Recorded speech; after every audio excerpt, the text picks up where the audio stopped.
Hello အားလုံးပဲမင်္ဂလာပါဒီနေ့ကတော့မြန်မာရိုးရာမုတ်တစ်မျိုးဖြစ်တဲ့မော်လက်ကောက်လေးလို့ဆက်ဖြစ်လို့မျှဝေပေးရှင်ပါတယ်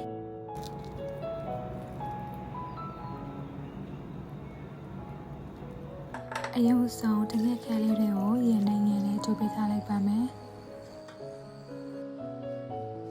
ကျမကတော့ယနေ့ကကြိုထားတဲ့တနက်ခဲလေးနဲ့ရောထည့်လိုက်ပါမယ်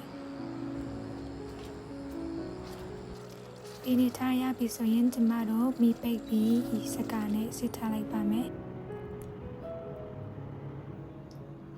နောက်တစ်ဆင့်ကတော့ကျမတို့ခွက်ကြီးတဲ့ကို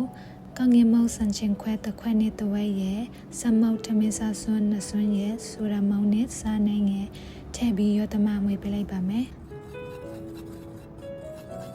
ပြီးရင်ကျမတို့ရင်နွေးနိုင်ငံထည့်ပြီးနေပေးလိုက်ပါမယ်ရင်နွေးလေးသုံးပြရပါမယ်လက်ပြားနဲ့တို့ရင်နွေးတဲ့ရေးပြရပါမယ်အရန်ကြီးပူနေမရပါဘူးနော်စိတ်ရှည်လက်ရှင်နဲ့နေပေးရပါမယ်မော်လက်ကောက်လို့စားရတာတကယ်ပြောစရာကောင်းပါတယ်နော်ကျမတို့စိတ်ရှည်လက်ရှင်နဲ့နေလာတာအခုဆိုရင်မော်လက်ကောက်ကိုပုံသွင်းဖို့အဆင်သင့်ဖြစ်ပါပြီ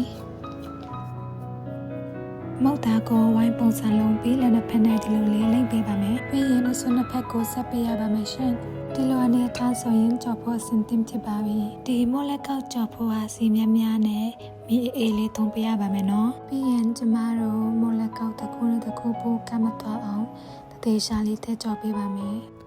မီအပူရှင်တစ်ကနေ30ဆိုကျမနှစ်ပတ်နဲ့လောက်သုံးထားပါတယ်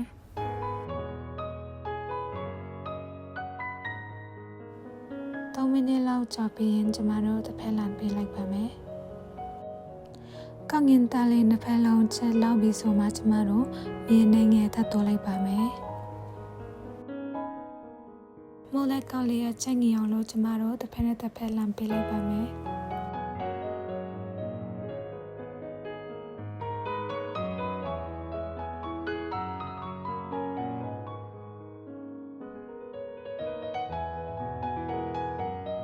ကိုဆိုရင်ကျမတို့မလက်ကအဖြူရောင်ကနေဝါရောင်တန်းလာပြီဆိုရင်သုံးဆောင်ဖို့အဆင်သင့်ဖြစ်ပါပြီရှင်